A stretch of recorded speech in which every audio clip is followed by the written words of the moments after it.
Opa. Boa tarde, pessoal. Como eu disse, a gente vai começar a 1h30. A sala já foi aberta para o pessoal ir chegando. Vamos aguardar.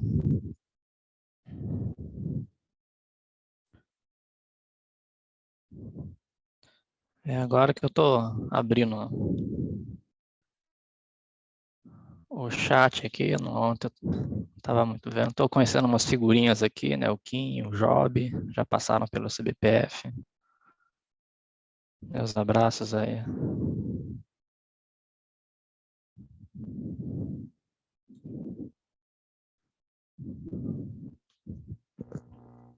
Tá, obrigado aí, Paulo. Já estou afastando aqui.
Hoje temos um ruído aqui, né?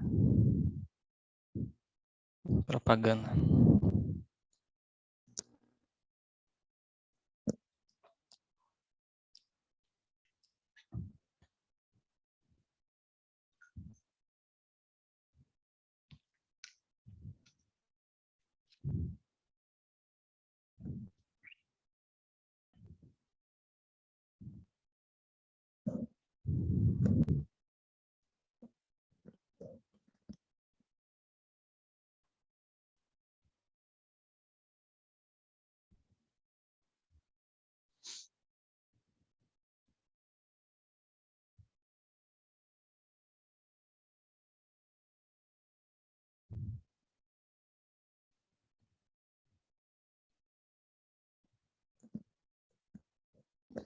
Acho que deu então, aí, Paulo. Podemos iniciar? Quando quiser. Beleza. Bem-vindos, pessoal. Aqui, mais uma vez, nos encontramos na aula número 3 do curso do Monopólios Magnéticos, em cooperação com o Elael e o Felipe. Agradeço a todos aqueles que enviaram e-mail, da aula número 2. Recebi bastante e-mails, obrigado por isso, os agradecimentos, alguns pedidos de referência que eu espero nessa aula colocar. E o objetivo dessa aula número 3 é uma aula um pouco diferente, porque eu vou colocar um possível roteiro e sugestões para estudos de monopólios magnéticos. Aqui está o contato, caso vocês achem que falte alguma referência. Vamos lá, vamos animar então, pessoal. O resumo dessa aula é o seguinte: eu vou tentar discutir os monopólios magnéticos em diferentes níveis. Vou falar do nível graduação, ou seja, como um aluno de graduação pode atacar esse problema, no nível pós-graduação, e depois eu vou falar da discussão quando os monopólios aparecem em outros cenários, ou seja, no cenário da pesquisa, algo recente. Pelo menos dar alguns exemplos. Antes de começar a falar em si de monopólios, eu gostaria de abrir essa aula com algumas sugestões de leitura. aproveitar que a gente está no ambiente da escola, que é um ambiente que envolve diferentes pessoas, seja de graduação, alguns que estão no mestrado, outros que estão no doutorado, outros que já terminaram o doutorado e são professores ou professoras. E isso daqui é bom ter pelo menos o conhecimento que existe, que é o material voltado para o ensino médio e a graduação. Tem essas várias revistas, vamos colocar assim, a Ciência Hoje, uma revista brasileira, temos a Revista Brasileira de Ensino de Física, a Physics World, que eu coloco ela como mais uma revista de divulgação e notícia. Temos a Physics Today, que é uma divulgação para a graduação, ou seja, ela divulga o assunto, mas coloca as equações. Ao contrário da Physics World, que é mais notícia. Tem essa outra revista que eu acho muito interessante, que é chamada Quanta Magazine. É uma excelente revista, ela tem um site e apresenta várias discussões, não só de física. Se você for no site da Quanta Magazine, vocês vão encontrar divulgação em física, em matemática, biologia e ciência da computação. Toda semana tem uma notícia diferente. Inclusive, eles têm um canal no YouTube, mas eu, assim, prefiro mais o site. Às vezes no YouTube não tem toda a discussão, mas eu recomendo vocês, pelo menos, darem uma olhadinha. Em seguida, a Scientific American, que é uma revista mais para divulgação. E eu destaco essa outra aqui, que é a chamada revista Quivante ou a Quantum. A Quivante é até uma revista muito interessante no sentido da própria história da física. Se a gente colocar assim, né, a Quivante é uma revista da antiga União Soviética. Ela nasce em 1970, pelo menos ela durou uns 30, 40 anos, vamos dizer assim, acho que 30 anos mesmo, um pouquinho mais. Ou seja, você tem uma revista que influenciou uma série de gerações da antiga União Soviética. E é muito interessante, se a antiga União Soviética era uma potência, vamos olhar como era o ensino deles no ensino médio, e um pouquinho da graduação. E essa revista Quivante, ela de uma certa maneira mostra e de maneira surpreendente. Ou seja, ela é lançada em 1970, e claro, a revista em si, ela tem várias seções, que é a seção de notícias, claro, nesse caso, as notícias haviam um certo filtro do Partido Comunista, tem seção de matemática, tem seção de física, tem a seção de problemas que eles colocavam, que seriam discutidos no próximo volume.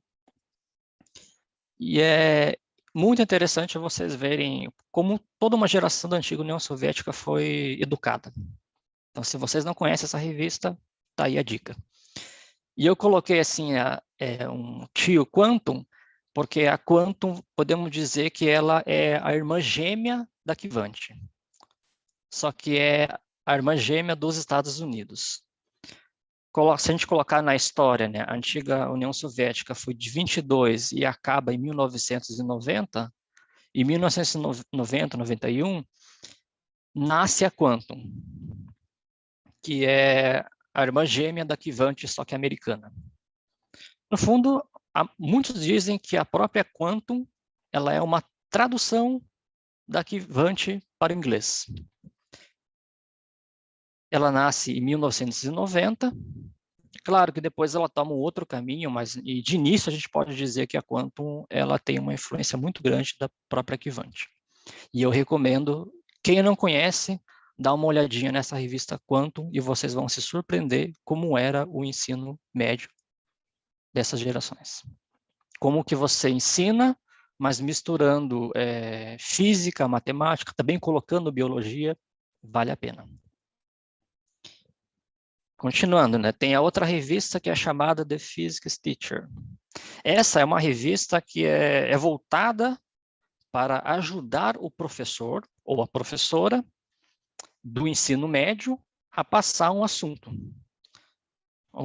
a ensinar algum tema de física. Então, se você é um professor ou professora que está tentando passar algum tema, procure esse assunto no The Physics Teacher, que pode ser uma grande ajuda. Ou você também que quer aprender, né? São revistas voltadas para ajudar a ensinar.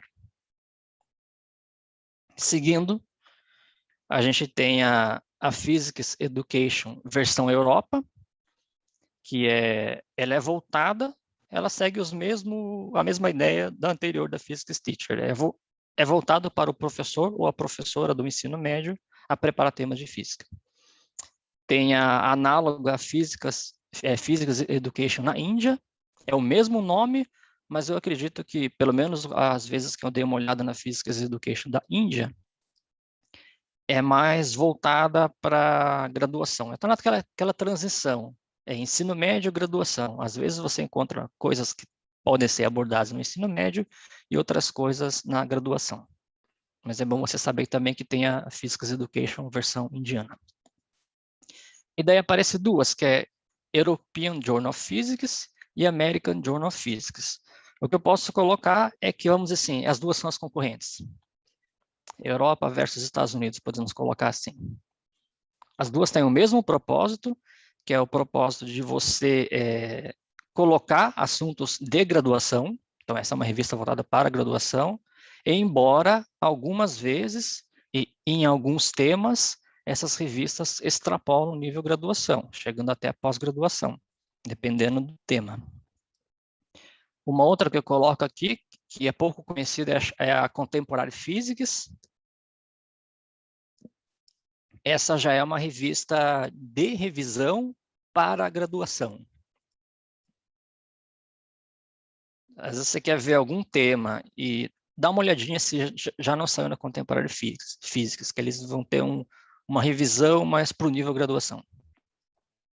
Também destaco a revista Comal na Hungria. Até coloquei aqui uma revista muito antiga. A data que eu tenho é de 1893, ou seja, 1893. É muito antiga, é uma revista de física e matemática, voltada para o ensino médio, também a transição para a graduação. E existe um esforço da comunidade de tentar traduzir.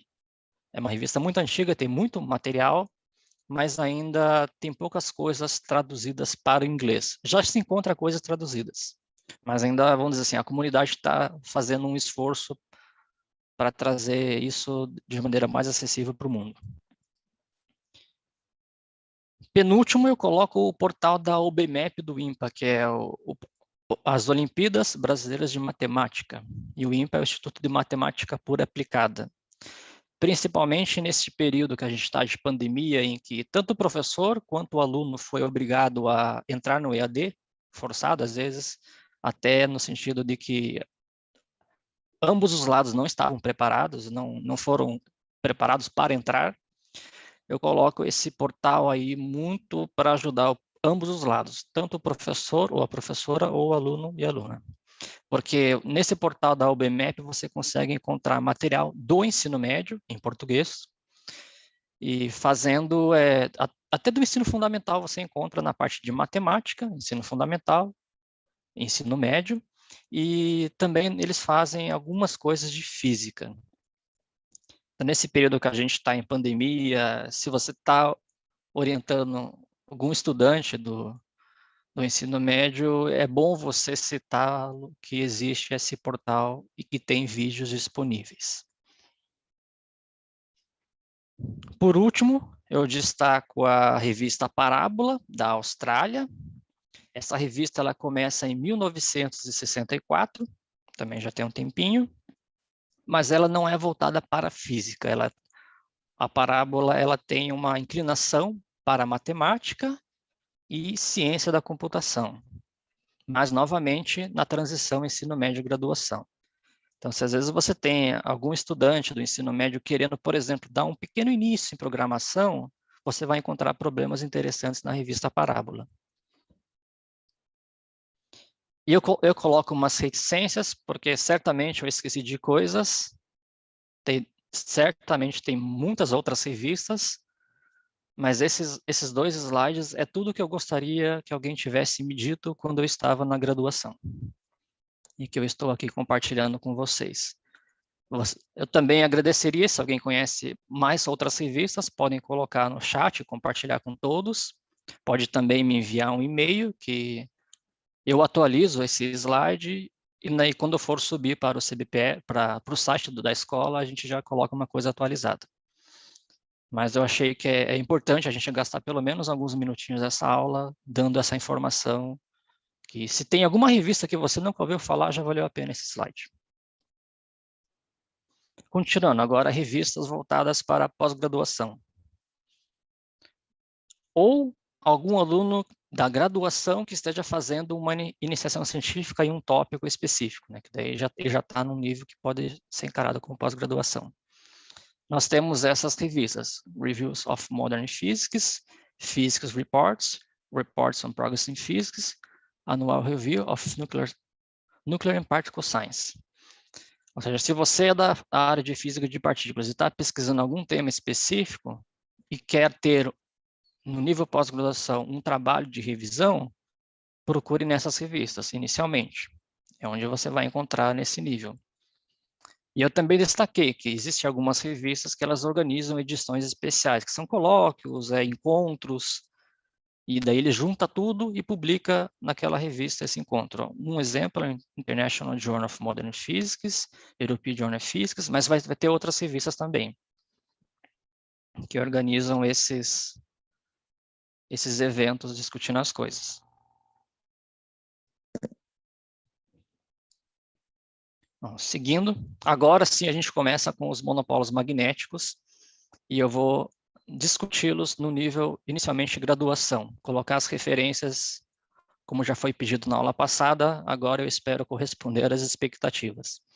No nível graduação, eu vou atacar os monopolos em 3 direções, que é a direção de um artigo de nível introdutório para a graduação.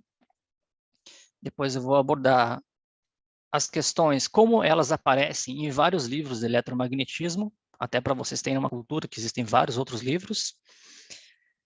E terceiro, como o monopólio aparece em outros livros, que não é de eletromagnetismo, que já discuti anteriormente. Vamos lá, começando a questão do nível introdutório. Eu destaquei 3 trabalhos do Arthur Rajant, Introdução aos Monopólios Magnéticos, justamente daquela revista que eu comentei, Contemporary Physics. Tem um outro que ele publica, o segundo, na Philosophical Translation of Royal Society. E o terceiro no Physics Today. Se a gente for colocar assim, o Rajant, ele fez um esforço muito grande de tentar trazer a discussão dos monopólios magnéticos para um nível muito introdutório. E vale a pena destacar. O que eu coloco assim, desse primeiro trabalho do Contemporary Physics de 2012, ele é um trabalho, talvez interessante para um primeiro contato. Ele coloca o panorama geral de uma maneira simples. Ou seja, é uma revista voltada para a graduação. Esse segundo trabalho é Monopólios Magnéticos em Teoria de Campos e Cosmologia. A princípio, o título parece complicado, mas o trabalho em si é simples, porque ele coloca o status do monopólio magnético, da procura dele, e como ele influencia na cosmologia. Mas de uma maneira que não é técnica.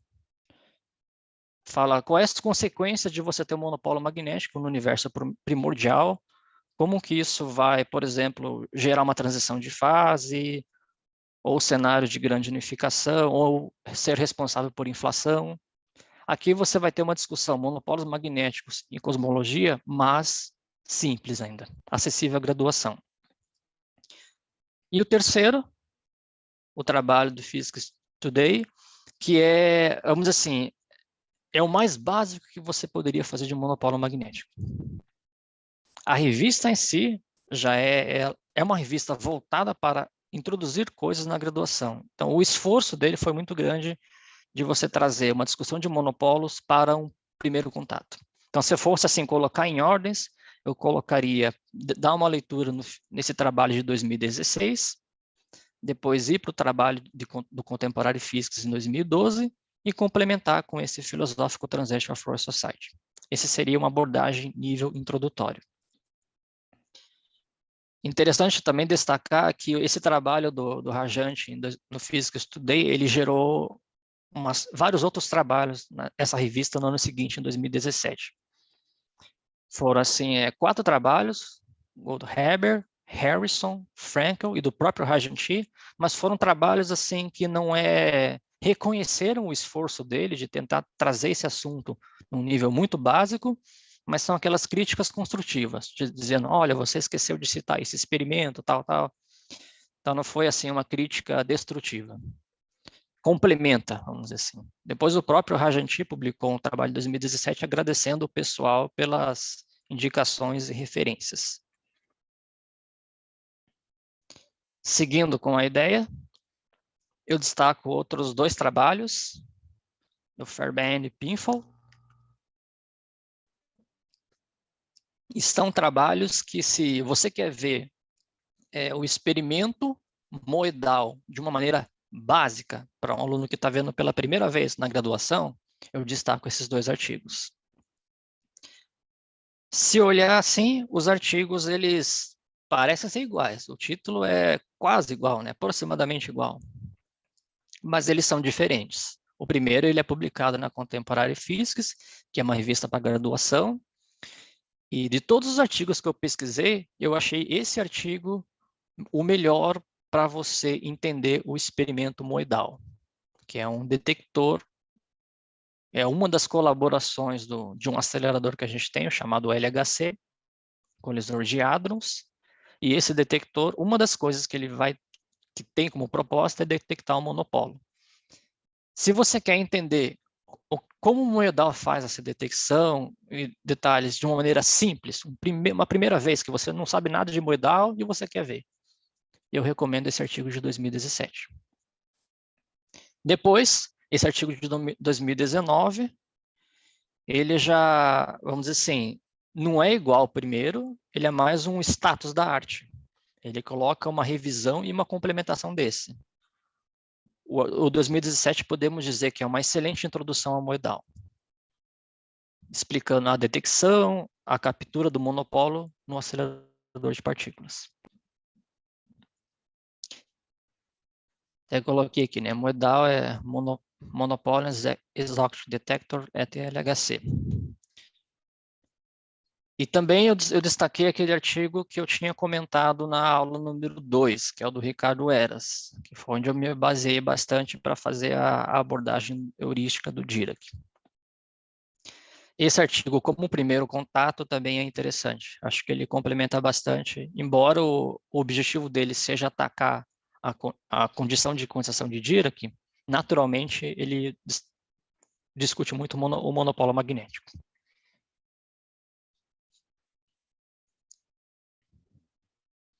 Bom, seguindo, agora discutindo a questão dualidade versus monopolo magnético. Eu explorei a dualidade na aula passada como uma justificativa da discussão de, se tem um monopolo, a gente pode estender a simetria de dualidade. Agora, se você quer dar uma olhada na dualidade de uma primeira olhada, só focando na dualidade e ver que ela, assim, tem um monopolo, mas a dualidade pode ir além do monopolo. Tem outras coisas por trás dela. E esse artigo de Song é muito interessante, teoria dos monopólios magnéticos e a dualidade eletromagnética. Foi um artigo que recebeu um certo destaque, foi premiado. E ele coloca a prelude to S-duality. Nesse trabalho, há uma excelente introdução de dualidade, de uma maneira até melhor do que eu fiz, de uma maneira bem simples, nível graduação, de introdutório mesmo. Ele fala do monopolo magnético, discute bem a corda de Dirac e apresenta uma introdução do que seria a dualidade S. Recordando que eu fiz, a dualidade que eu coloquei era aquela transformação quando eu pegava o campo eletromagnético, as densidades de corrente, as densidades de carga e fazia aquelas transformações envolvendo cosseno ou seno do ângulo θ arbitrário. A dualidade S, no fundo, é você generalizar. Você faz uma outra transformação que generaliza a dualidade, e essa transformação envolve mais de um parâmetro.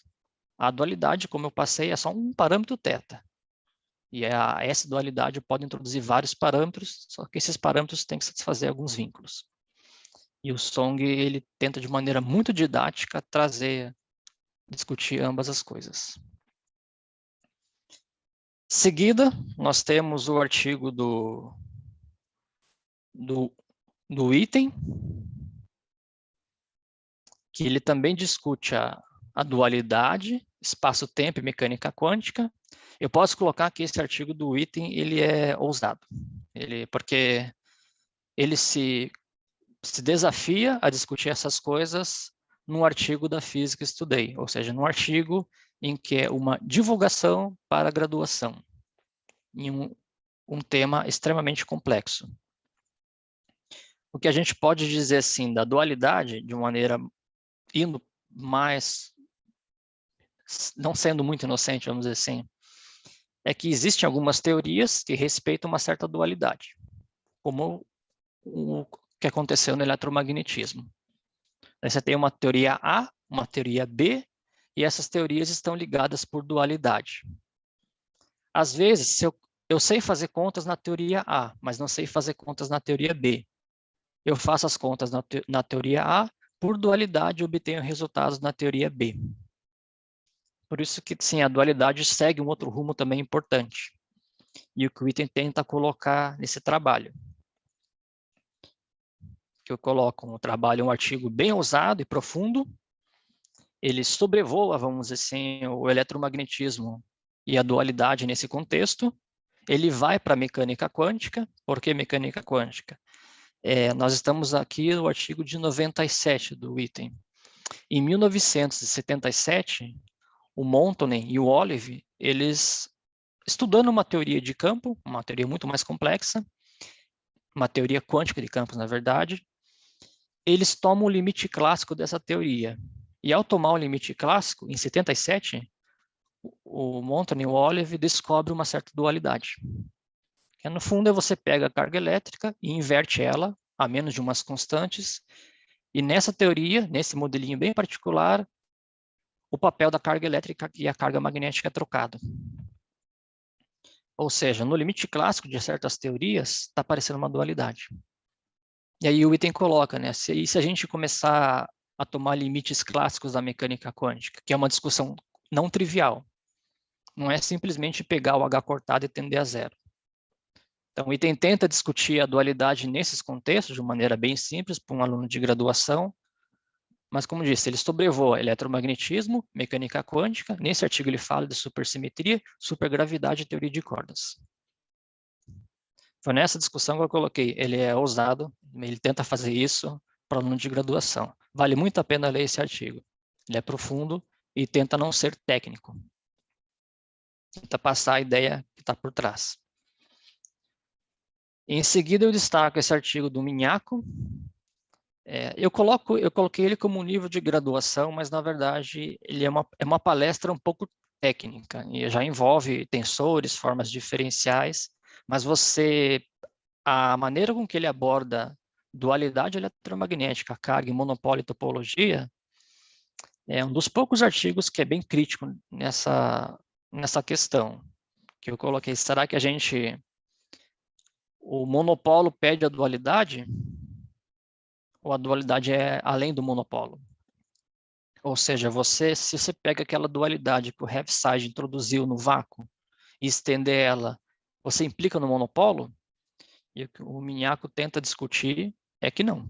A dualidade, ela pode ser introduzida como monopólio, mas ela é mais do que isso. Embora envolva a linguagem com que ele faz essa discussão é mais complexa, o texto dá para ler. E é essa que eu coloco, né? A simetria de dualidade existe mesmo no vácuo, e isso é bem explorado em outros contextos. Ou seja, se você pegar as equações de Maxwell no vácuo, até hoje a gente descobre soluções novas. Por exemplo, soluções de laços, soluções de Knox. É ainda objeto equações de Maxwell no vácuo ainda é objeto de pesquisa.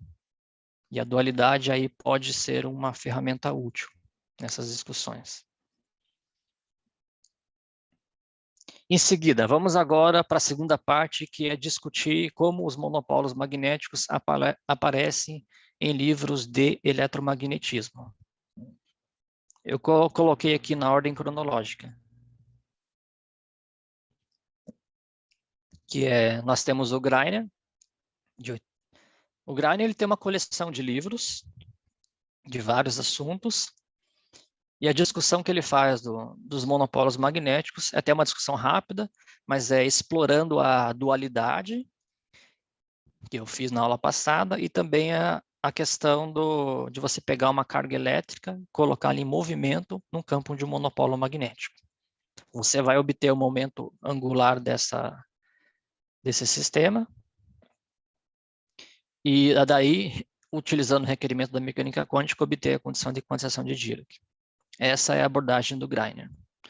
A questão do livro do Jackson, que eu citei na aula passada, ele faz uma abordagem meio que especial, que é ele discute o dipolo de Thomson, que eu fiz, mas ele constrói o campo da corda vendo você pegar dipolos infinitesimais, e no limite de que você integra esses dipolos, você obtém o campo da corda. Ou também interpretando a corda como fosse um solenoide semi-infinito.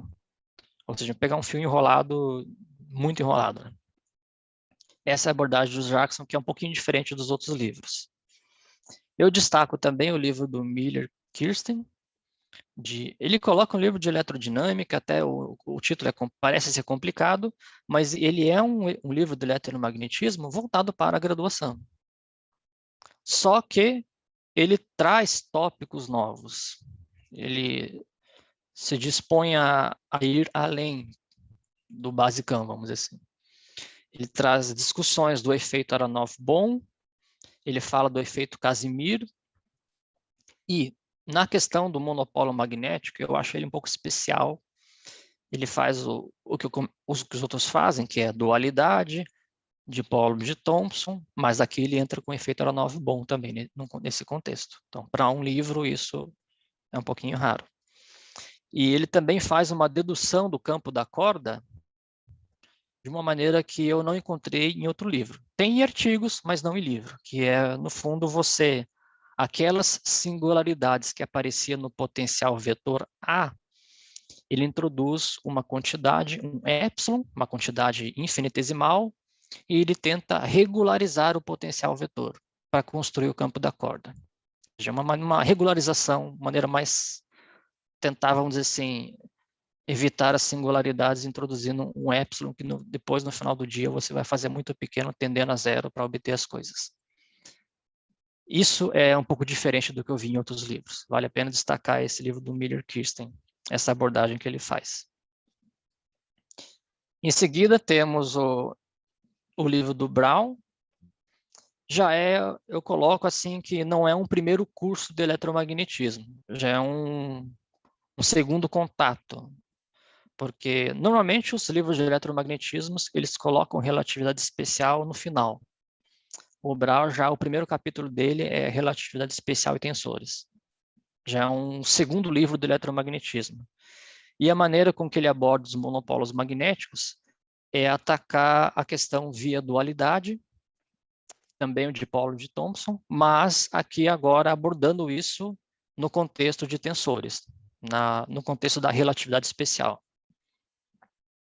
É bom a gente rever essa discussão, só que de um outro viés, né? Uma outra visão. Em seguida, em 2005, nós temos o livro de van der Linde. Esse é um livro também, eletromagnetismo na graduação, e ele faz a discussão, novamente, dualidade de dipolo de Thomson. O que eu estou vendo, assim, é que a maioria dos livros de eletromagnetismo segue o padrão que eu fiz na aula número 2.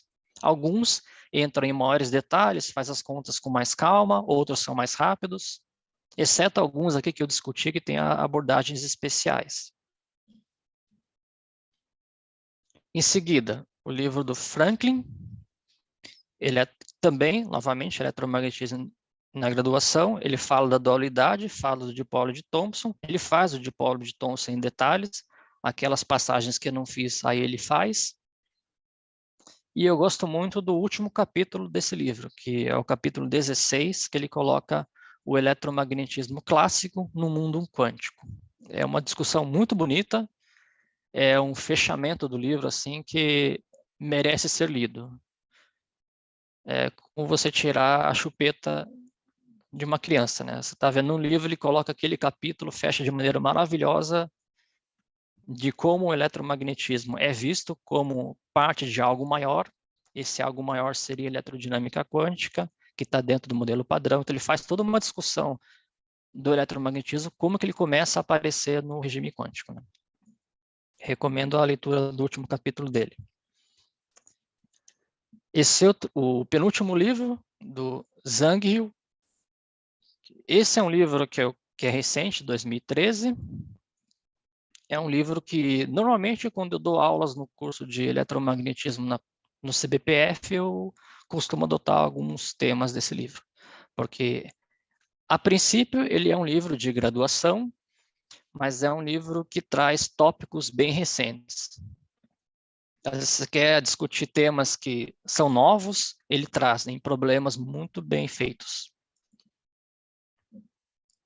Temos também, e a discussão que ele faz do monopólio magnético chama atenção, que ele, no fundo, ele interpreta o monopólio magnético simulando como se ele fosse um solenoide semi-infinito no eixo Z.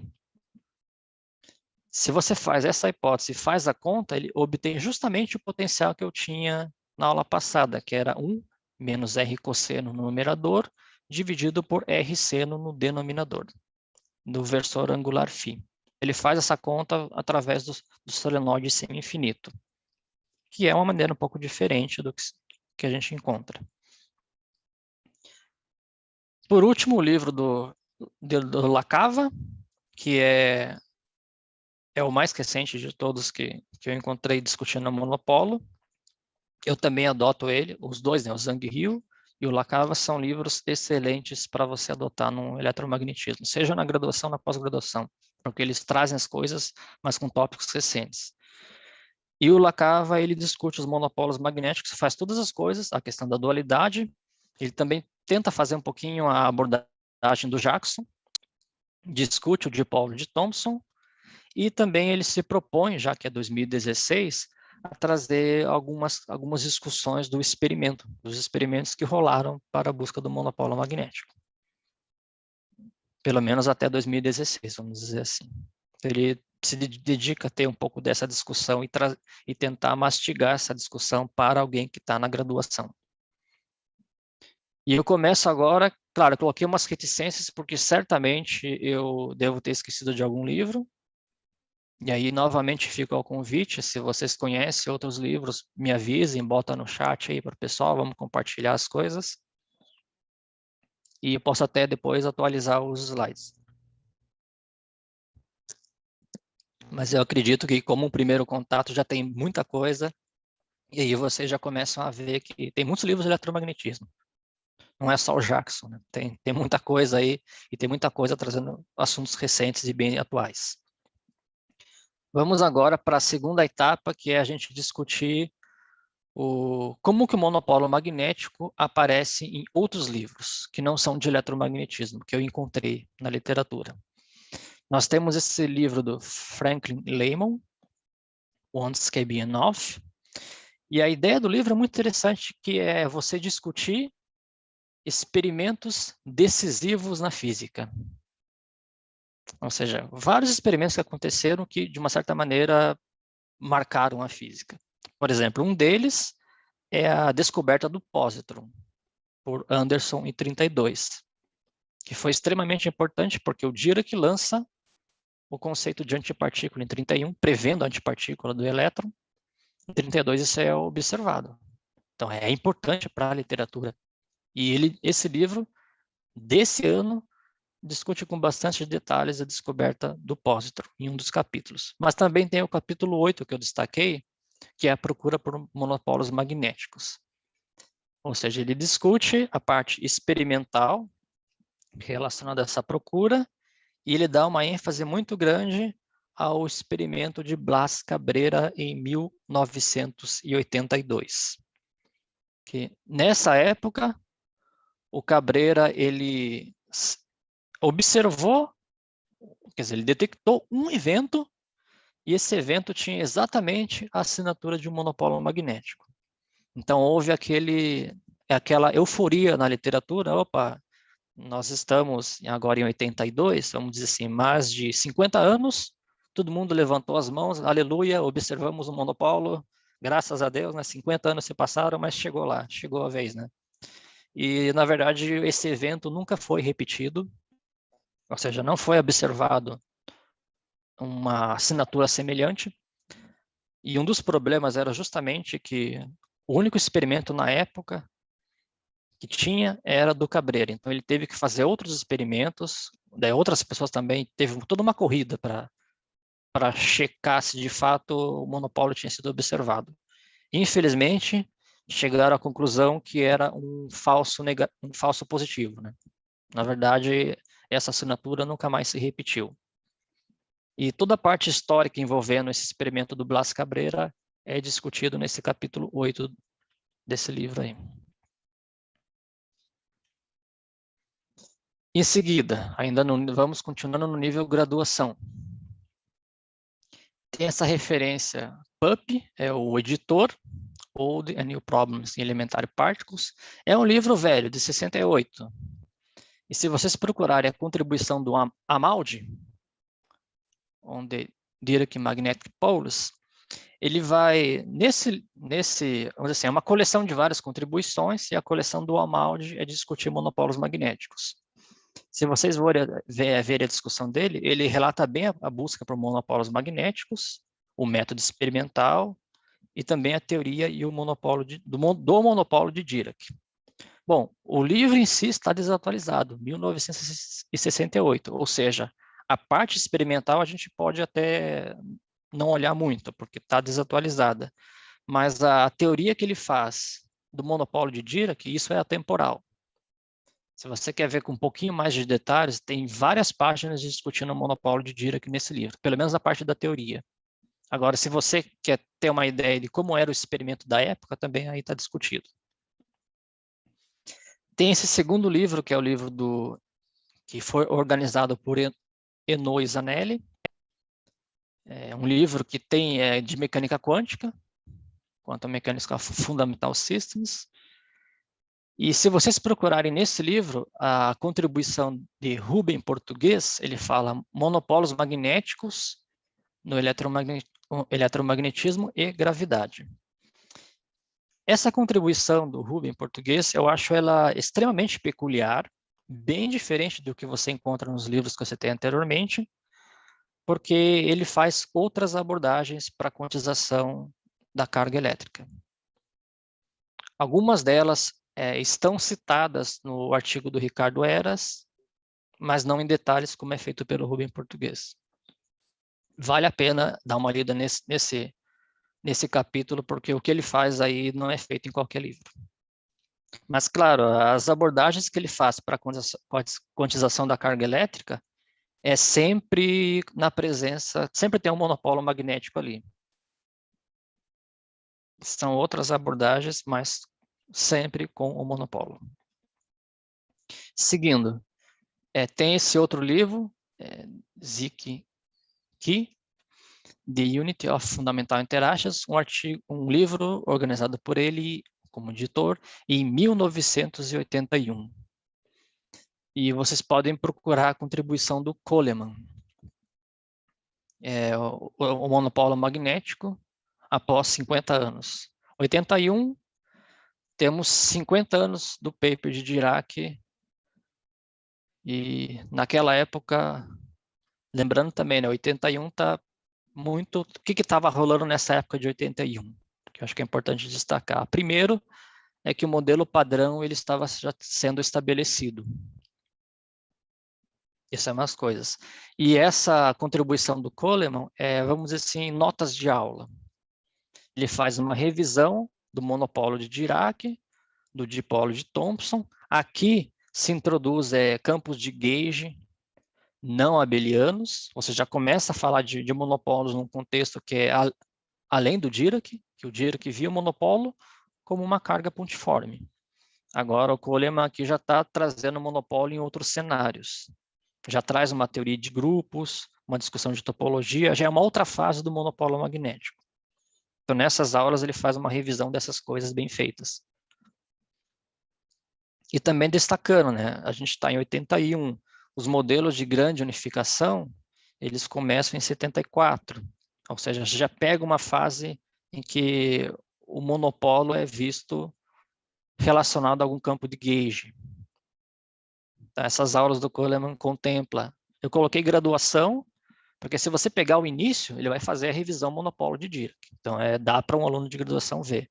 Mas rapidamente ele já vai para entrar em discussões mais complexas em outros capítulos. A mesma coisa que eu destaco o livro do Felsager. Ele é um livro extremamente didático, Geometria, Partículas e Campos, de 83. E esse livro ele faz uma excelente discussão do monopolo magnético, do efeito Aronov-Bohm, para quem quer aprender, por exemplo, integrais de trajetórias em mecânica quântica, também ele é um excelente livro. Ele discute o monopolo magnético bem e coloca aqui uma discussão bem interessante que eu acho que é você falar do efeito Aronov-Bohm em conexão com a corda de Dirac. O Dirac introduziu o monopólio em 31, mas o efeito Aronov-Bohm só foi assim, proposto em 1959, muito tempo depois. E o efeito Aronov-Bohm ele é aplicado para um campo magnético, mas se a gente escolhe esse campo magnético como sendo o campo da corda, o que você pode aplicar, ou seja, colocar o campo da corda no contexto do efeito Aronov-Bohm, você mostra isso. Se a condição de quantização de Dirac é válida, isso implica que a corda não é um observável, e vice-versa. Se você fala a corda de Dirac não é um observável, então a condição de quantização de Dirac é válida. Se você quer ver essa discussão de colocar monopolo magnético, corda de Dirac e efeito Aronov-Bohm, o livro do Felsager é um bom início. Vai trazer uma visão diferente da gente, daquela questão que falou, né? A gente introduz um objeto, corda de Dirac, esse objeto não é um observável, aqui você tem uma justificativa bem forte de por que ele não ser um observável. Se amarrando na condição de quantização de Dirac. E agora a questão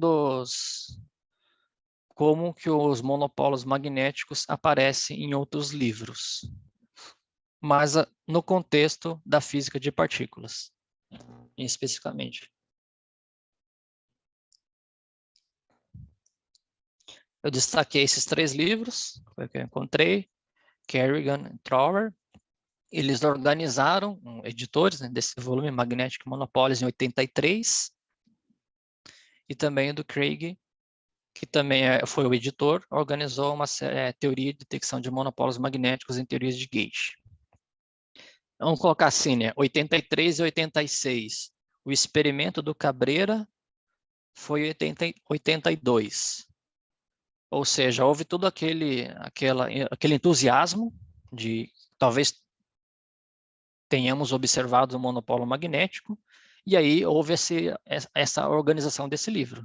Uma série de contribuições que esses 2 autores coletaram, discutindo a parte experimental, a contribuição do monopólio na cosmologia, na astrofísica e assim por diante. E o do Craig segue a mesma linha do outro, né? Os 2 estavam motivados nessa época. Discute a teoria e a parte da detecção. Em seguida, o que eu percebo aqui é que houve um hiato, com relação, pelo menos, nos livros de física de partículas que eu encontrei dedicados especialmente ao monopólio magnético, aparece esse livro do Sneer, de monopólios magnéticos, de 2005. O que eu posso dizer é que esse livro do Sneer, ele contempla 90% do que se conhece de monopólio magnético. Quase tudo. Quase tudo que tem de monopólio magnético, ele discutiu nesse livro. A parte clássica da discussão do monopólio de Dirac, a parte da mecânica quântica, das discussões, mecânica quântica não relativística, a parte da geometria, topologia, como que o monopólio aparece agora, saindo daquela discussão do Dirac de pontiforme, indo agora para uma discussão de campo, ou seja, na teoria quântica de campos, campos não abelianos, supersimetria, e por assim vai. Ou seja, ele contempla quase tudo, não tudo porque é de 2005, e depois de 2005 houve outras coisas que entraram, que não vai estar no livro. Mas já podemos destacar que é um livro bem completo para alguém que quer começar a estudar monopólio. Pelo menos os capítulos iniciais, que é o monopólio de Dirac, é acessível para um aluno de graduação. Bom, eu coloco reticências aqui porque talvez eu tenha deixado passar alguma coisa. Mas, assim, eu me esforcei para procurar o máximo que eu podia.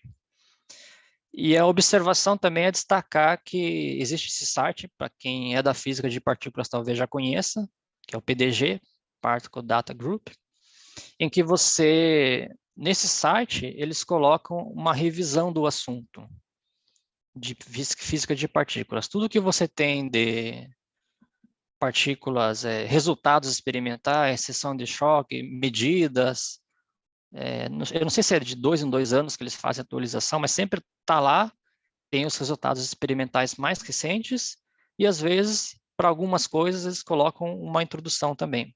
Se você olhar o site do PDG, vai ter lá uma seção monopólio magnético, e ali eles vão apresentar os resultados mais recentes dos experimentos, não só o moidal, mas tem outros telescópios, tentando medir o monopólio magnético, e outras coisas que estão saindo, e os vínculos, os melhores vínculos, vamos dizer assim. Vale a pena você pelo menos saber que existe. Agora vamos entrar para o nível pós-graduação.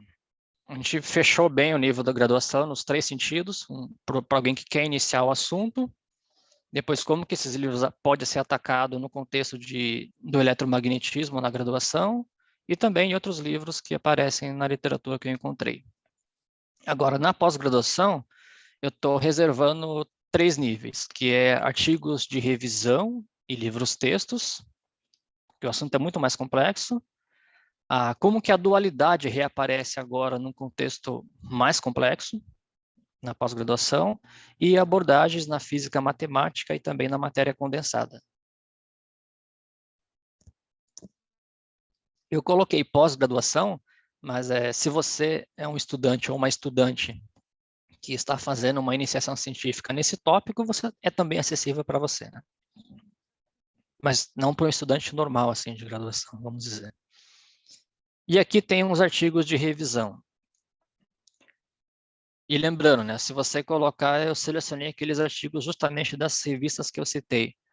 O Report Progress in Physics, Annual Review Nuclear Particle Science, aqui também novamente o Report Progress in Physics e Physics Reports.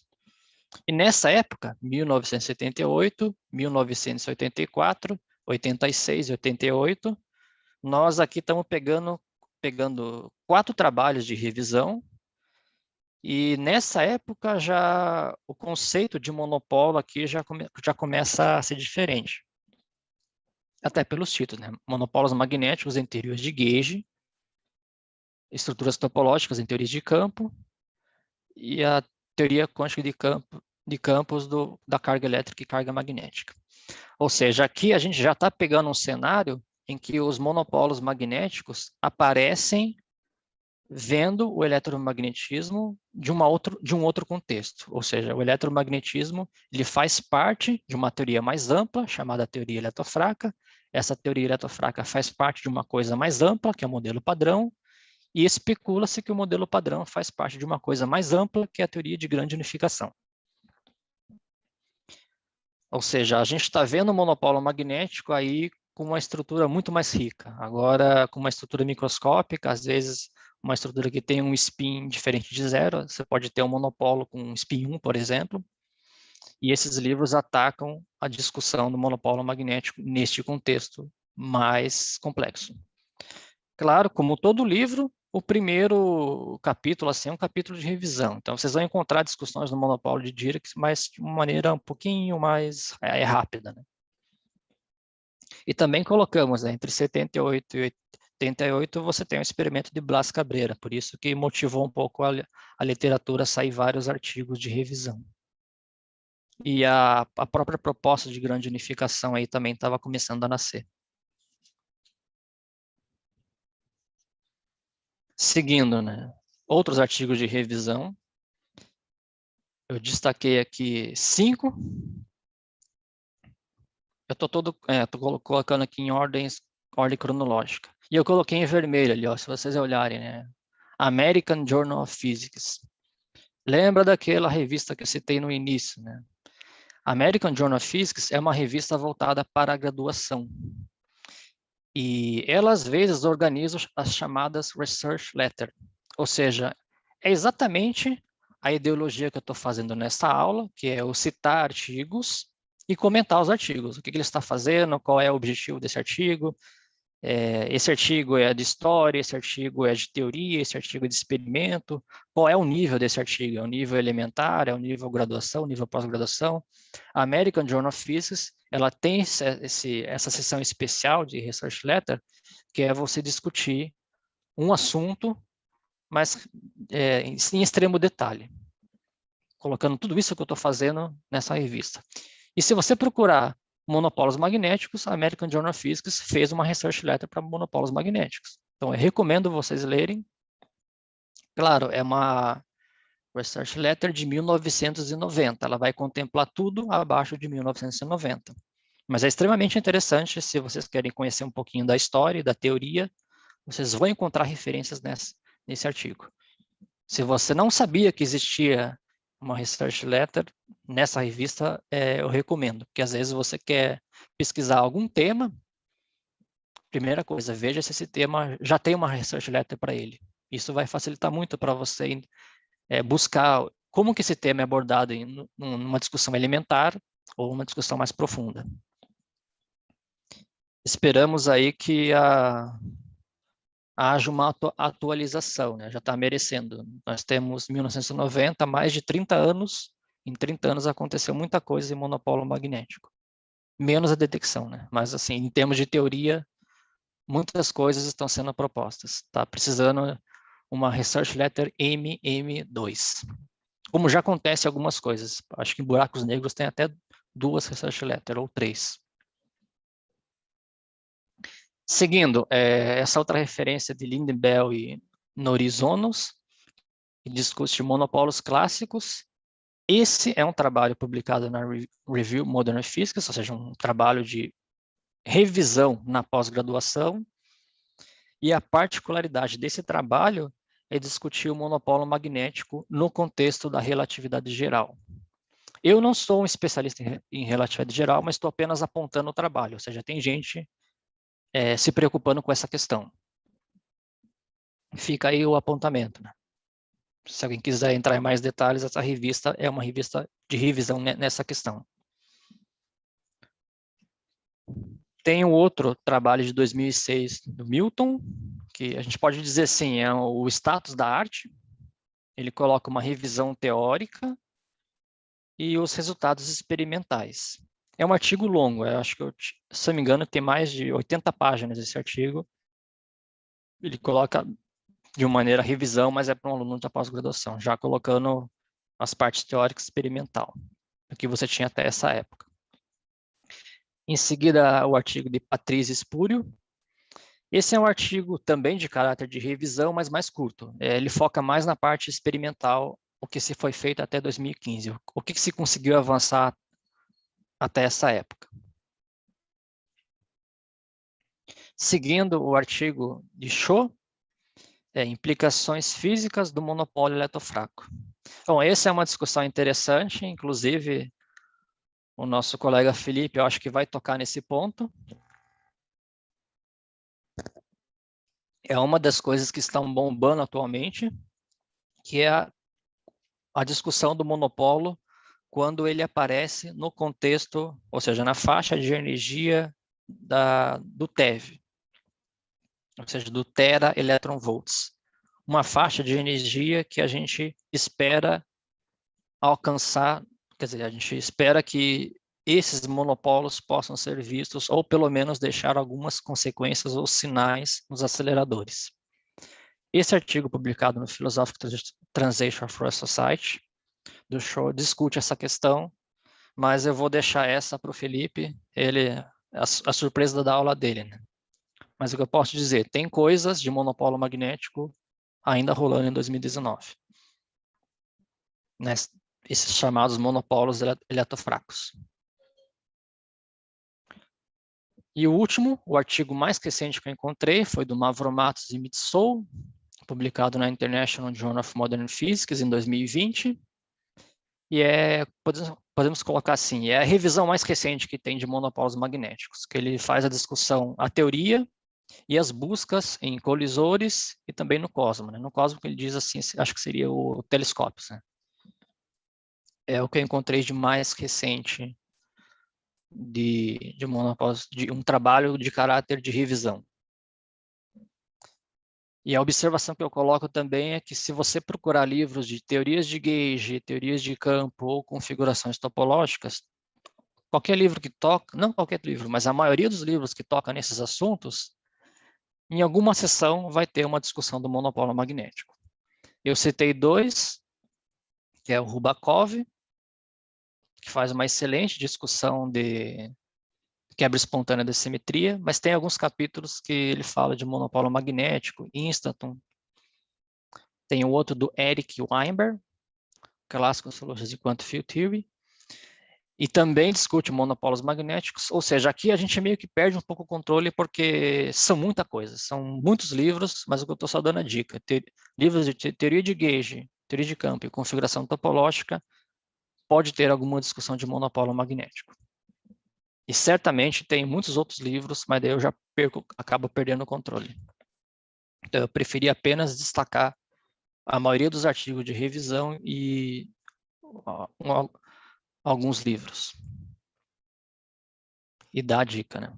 Agora vamos entrar na questão da dualidade. A dualidade aqui, ela aparece num contexto muito mais amplo, como eu disse, não é aquela simples dualidade que eu discuti na aula passada. Eu coloquei esses 4 trabalhos, Figueroa, Olive, Harvey e Knipe, que são trabalhos, vamos colocar assim, notas de aula, em que você revê o monopolo magnético, a dualidade, e agora aqui começa a aparecer a supersimetria. Esse do Figueroa, ele coloca, né, dualidade eletromagnética para criança, mas essa criança é superdotada. Né? De fato, não é para graduação, não. Você pode encontrar, uma excelente nota de aula, acho que tinha mais de 200 páginas, se não me engano, e ele faz uma discussão bem completa no site pessoal dele, dá para baixar. Essas outras aulas do Olive e do Harvey, o Olive é um especialista em dualidade, uma das referências. Eu também encontrei umas notas de aula do professor Knipe, foi na época em que eu fazia graduação, quer dizer, eu fui aluno de graduação na Federal de Santa Catarina e o professor é de lá, né? O professor Marco Knipe, da UFSC, Federal de Santa Catarina. O Knipe trabalhou com o Olive e, professor, encontrei umas notas de aula que você deu no CBPF, né? Se você procurar notas de física, esse daqui, né, no ano 2000, ele fez umas notas introduzindo dualidades no contexto de teorias de gauge. O professor é especialista em monopólios magnéticos e configuração topológica. Então, essas quatro referências, podemos dizer que, se você quer atacar a dualidade num contexto mais amplo, agora já com uma certa maturidade, vamos dizer assim, ou seja, eu tenho pré-requisito, eu conheço supersimetria, e eu quero atacar o monopolo magnético no contexto da dualidade, esse seria um primeiro passo. Porque vamos colocar assim, 98, 95, 96, 2000, na época, se a gente for colocar, 1994, o Cyber e o Item publicam um trabalho, que é monopolos, dualidade e supersimetria, alguma coisa assim. E nesse trabalho, em que a dualidade aparece no contexto da supersimetria e com monopolos, eles tentam explicar o confinamento como sendo gerado por algum condensados de monopólos. E aí bomba o negócio, né? Essa dualidade de cyber-Witten começa a entrar de uma maneira muito mais complexa nesse contexto de teorias de gauge e supersimetria. Então, se você tem o pré-requisito supersimetria, já dá para atacar esses artigos. Embora se você não tem, alguns deles fazem uma revisão. E eu destaco também aqui esse último trabalho do Weinberg e do Yi, magnéticos, monopólios magnéticos, supersimetria e dualidade, que já é um artigo de 2007, pegando toda essa linha de uma revisão muito extensa dessa discussão envolvendo dualidade, monopólios e supersimetria, que já tem um cenário, tem outros trabalhos de revisão, mas acho que esse já contempla tudo o que poderia ser feito. Só se tiver coisas mais avançadas. Então, aqui, como eu disse, a dualidade ela aparece num contexto mais amplo e muito mais complexo. Seguindo agora, né, como a questão do que livros em que os monopólios magnéticos aparecem na física matemática. Tem esse livro do Michael Atiyah e Hitchin, A Geometria Dinâmica dos Monopólios Magnéticos, de 1988. Ou seja, se você é um matemático e quer ver monopólios magnéticos, está aqui um livro para você, né? O Atiyah, que é um especialista. Inclusive, o Atiyah foi um dos que fizeram aquele livro em homenagem ao Dirac, né? Discutindo a geometria da equação de Dirac. Nesse livro, ele é dedicado especialmente para um físico matemático para estudar monopólios magnéticos. Eu destaquei aqui o livro do Nakahara, embora ele não seja um livro especial de monopólios magnéticos, mas aparece aí, Geometria, Topologia em Física. Vai ter uma seção que ele discute monopólios magnéticos, um livro já com uma maturidade maior de física matemática. E a observação também, eu coloquei o livro do Felsager. Como eu disse, eu citei esse livro na graduação, mas ele começa na graduação e rapidamente decola. Ele inicia com uma discussão simples e vai terminar em variedades e formas diferenciais. Então, se você pegar o final do livro, ele vai atacar o monopólio magnético em um contexto mais amplo.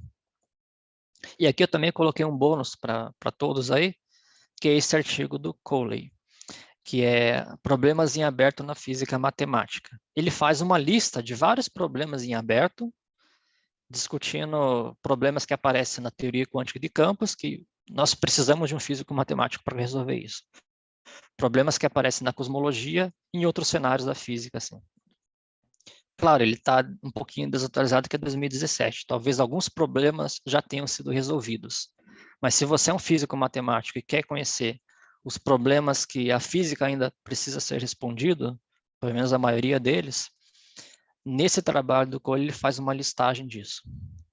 Eu acho que fica como patrimônio cultural para vocês darem uma olhada.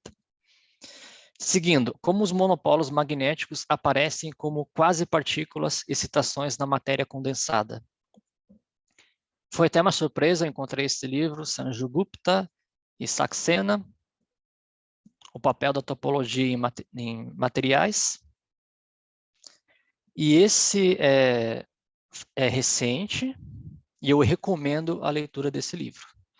Principalmente porque, se você quer, mesmo que é um aluno de graduação, se você quer aprender um pouquinho de topologia, mas não aquela topologia que aparece em livro de matemática, aquela topologia mais difícil, mas se você é um físico e quer aprender topologia, esse livro ele introduz de uma maneira muito interessante, que é, eu vou ensinar topologia, mas para alguém que precisa disso na matéria condensada. Ou seja, tem aplicações de topologia na matéria condensada, como, por exemplo, nanocarbonos, polímeros, semimetais de Weyl, isolantes topológicos. Ele faz de uma maneira muito brilhante. Foi até uma surpresa, uma grata surpresa, eu ter feito essa discussão aí. Eu destaco também essa tese Ritika Dusat, Magnetic Monopoly Noise, é uma tese publicada neste ano, 2021, e ela discute monopólios magnéticos em gelos de spin. Gelos de spin são estruturas na matéria condensada em que você imita o monopolo magnético. E essa tese, ela foi premiada pela Springer, ou seja, houve um mérito aí, e quando é premiado, eles publicam como livro. Então, essa tese virou um livro. E se você for procurar também, vai ser publicado um livro especial de gelos de spin, spin-ice desses autores aqui. E ele, dessa mesma, da Springer Series, em Solid State Sciences. Vai sair esse ano, ainda não, eu vi não for publicado, mas eles estão fazendo uma pré-venda. Mas esperamos que nesse livro, Gelos de Spin, certamente a discussão do monopolo magnético vai aparecer. Continuando na matéria condensada, eu destaquei um artigo, na verdade foi um colóquio, juntou várias coisas, no Review Modern Physics de 2013, que é gelos de spin artificial. Então, nesse artigo se consegue, é um artigo de revisão, então você consegue disso encontrar outras coisas. E eu destaquei também outro artigo, a história dos gelos de spin. Eu acho que esse, como é de 2020, é mais recente. Então dá para a gente ter uma ideia de como os gelos de spin, que são configurações que imitam o monopolo magnético, foi sendo construído na história, né? Trabalho de revisão. E aqui eu coloco também novamente um bônus para vocês, que é o artigo do Powell, partículas emergentes e campo de gauge na matéria quântica. Lembrando a revista, né? Não se esqueçam daquelas revistas que eu coloquei. Essa aqui é Contemporary Physics, uma revista de revisão voltada para a graduação. Nesse trabalho, ele discute várias questões da matéria condensada, que aparece como partículas emergentes ou excitações, incluindo o monopolo magnético, mas tem outras coisas, de uma maneira acessível para a graduação. Dá para, já que a gente está falando no contexto da matéria condensada, fica esse bônus aí também. Destacando outros volumes, encontros e volumes discutindo monopólios magnéticos, foram publicados na Philosophical Translation for Society. Se você for em 2012, houve esse evento, monopólios magnéticos emergentes em sistemas magnéticos frustrados. Existem vários artigos de revisão, artigos de pesquisa.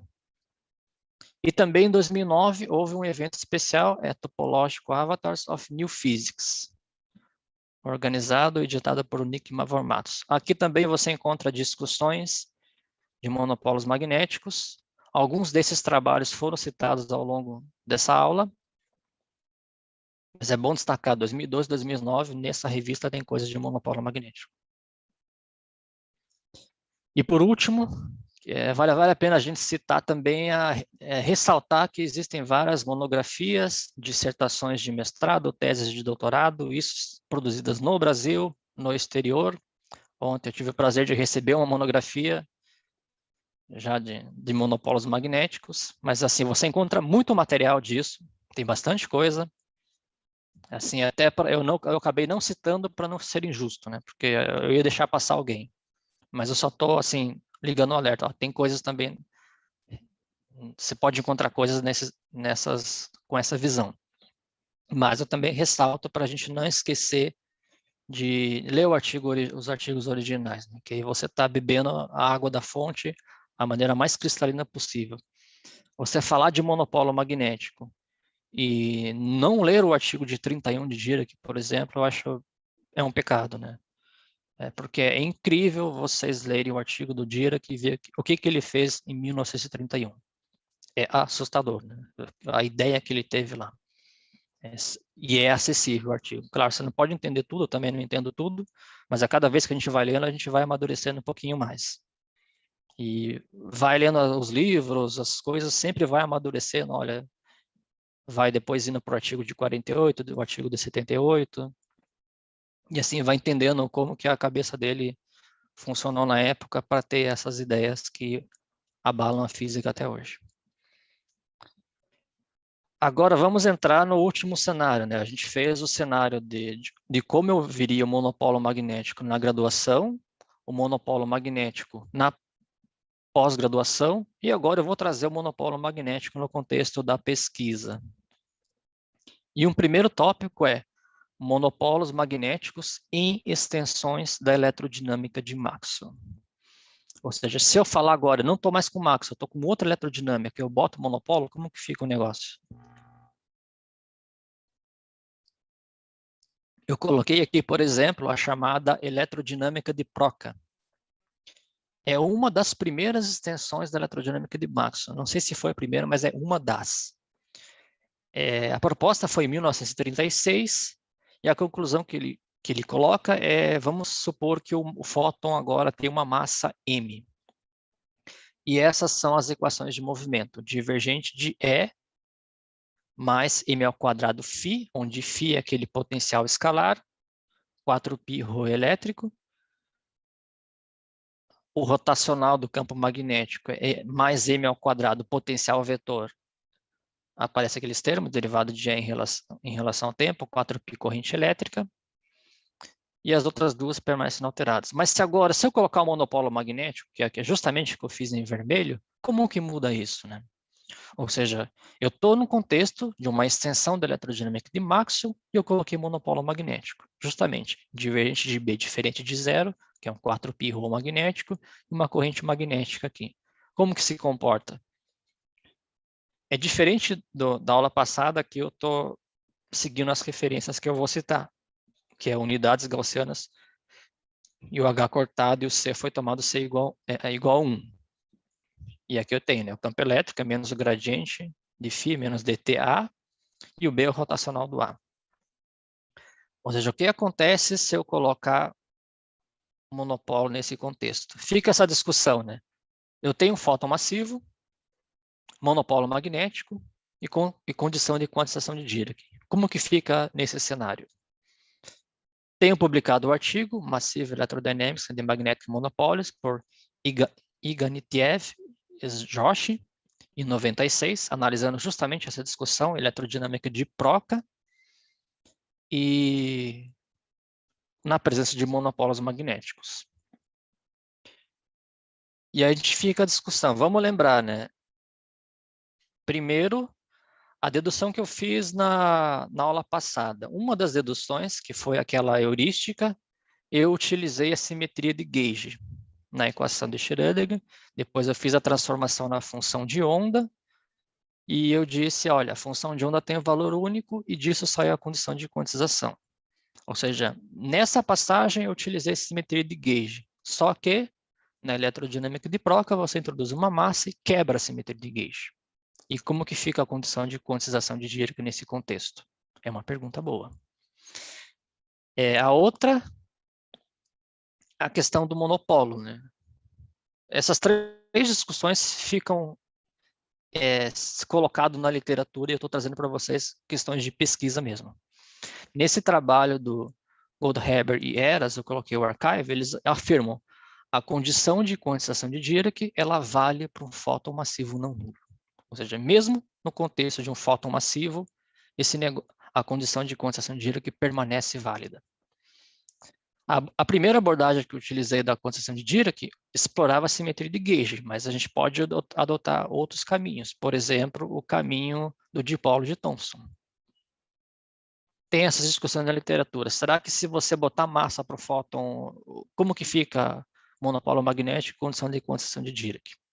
Eu achei que as coisas estavam fechadas, pelo menos para a eletrodinâmica de Procca, que é uma das extensões mais simples possíveis que você tem do eletromagnetismo de Maxwell, justamente porque a eletrodinâmica de Procca, como eu coloquei essa proposta aqui, se eu fizer Jm e o ρm igual a zero, essa eletrodinâmica ela é muito utilizada em supercondutores, para você, por exemplo, descrever o chamado efeito Meissner, que é a expulsão do campo magnético quando o supercondutor atinge uma temperatura abaixo da temperatura crítica. E aí você mostra que o comprimento de penetração ele é o inverso dessa massa desse fóton aí. Ou seja, o material passa a ter resistência nula. Então, é uma eletrodinâmica que tem uma aplicação na matéria condensada. Mas se eu botar monopolo, o que acontece? Né? Alguns dizem que a condição de condensação de Dirac permanece válida. E aí, para surpresa, começa a acontecer outras coisas. Tem esse trabalho do Evans e Singleton, cargas magnéticas, massa do fóton, as singularidades da corda, condição de quantização de Dirac e confinamento magnético. Publicado no International Journal of Modern Physics em 2018. E, mais recente, esses mesmos autores, junto com Dunia, fazem um comentário, ou seja, comment on Massive Electrodynamics and Magnetic Monopolies, justamente do artigo do Ignatieff e Josh, de 26, exatamente um comentário sobre esse artigo, publicado nesse ano, 2021, e estou dando até o dia, no dia 25 de junho, ou seja, mais ou menos um mês e meio atrás, e os autores afirmam que o artigo de 96 está errado. Ou seja, mesmo para a eletrodinâmica mais simples, isso ainda é uma discussão de pesquisa na literatura. E o que eles trazem, Dunia, Evans e Singleton, a primeira coisa, eles são bem taxativos. Falam, olha, aquele artigo de 96 está errado. Quer dizer, não sei se está completamente errado, mas tem coisas erradas. E eles afirmam que a condição de quantização de Dirac, aquilo que a gente tinha, né, carga elétrica vezes carga magnética é N inteiro de H cortado sobre 2, aquilo é alterado. Aquilo começa a aparecer um fator exponencial, onde esse fator exponencial depende da massa do fóton. Ou seja, há uma alteração na condição de quantização de Dirac.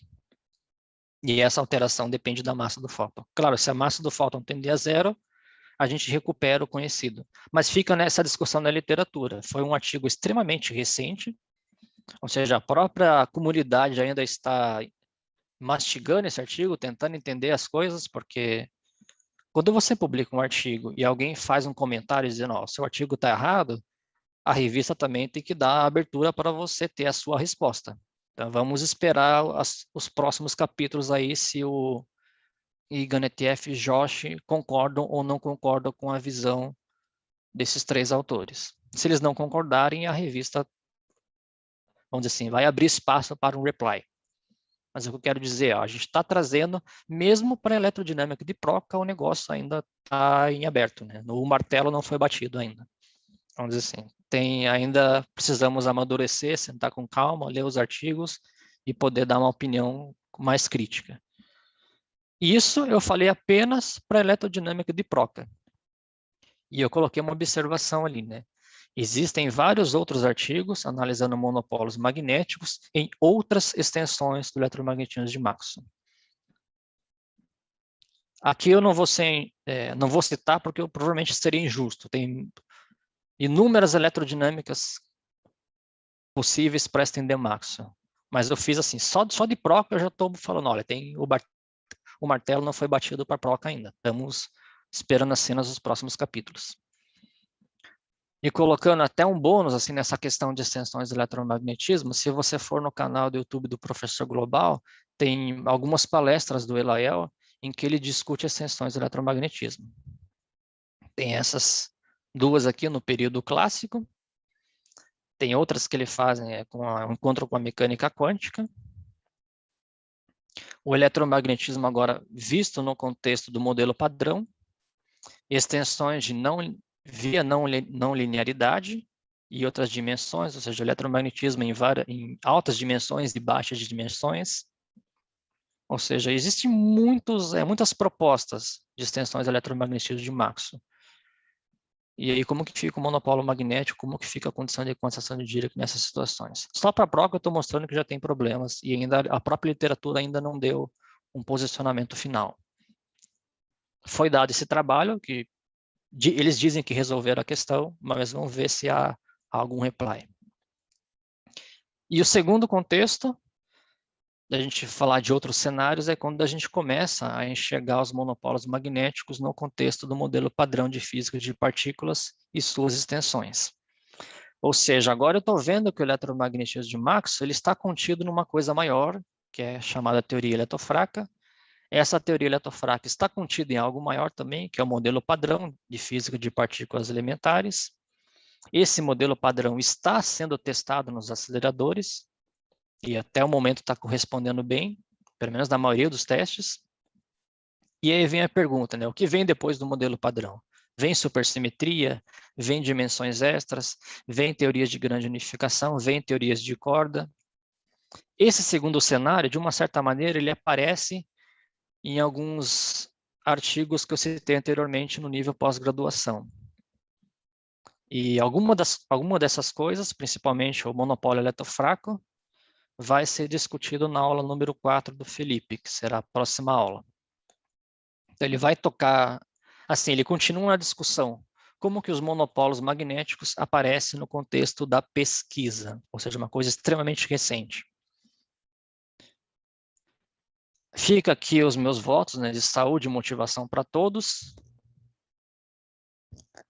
Eu acho que essa aula ela reflete um pouco uma das bases do que a gente chama aí do Diraquistão, né, que é do corredor lá do CBPF, que a gente tem a ideologia de que o conhecimento ele precisa ser compartilhado. A gente tem um esforço muito grande de orientação, de dar curso. Como vocês viram, essa aula foi uma aula em que foi um primeiro contato, vamos dizer assim, uma dicas, né? Dicas, sugestões de, se você é um cara da física ou uma mulher, né, da física matemática que quer estudar monopólios, tenha ali aquelas referências. Se você é alguém da matéria condensada, também tenha isso.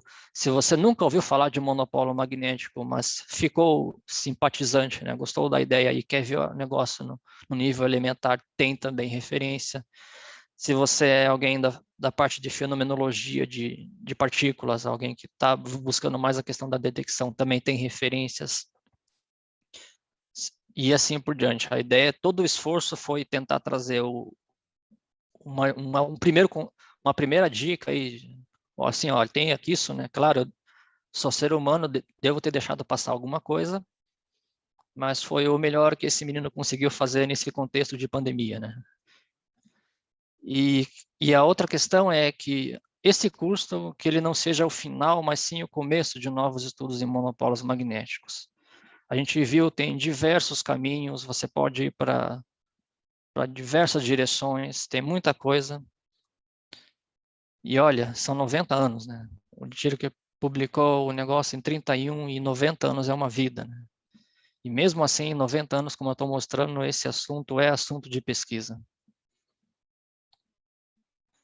Agradeço a todos pela atenção e aqueles que quiserem continuar, que tem coisas boas vindo aí, o Felipe vai trazer novidades que no contexto da pesquisa, e pode ter certeza que vai ser uma aula excelente. O Elael também vem trazer novas coisas e fiquem aí motivados que tem coisa boa para aparecer, né, pessoal? Vamos animar aí, né? Eu agradeço e vamos assim abrir, né, para perguntas, quem quiser. Muito obrigado pela atenção.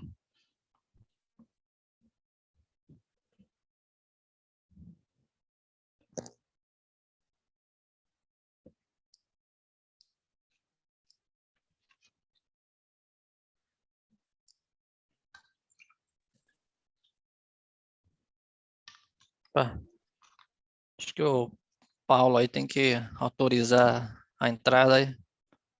Pode falar, por mim pode falar. Só o Paulo, monitor aí, abrir o esquema.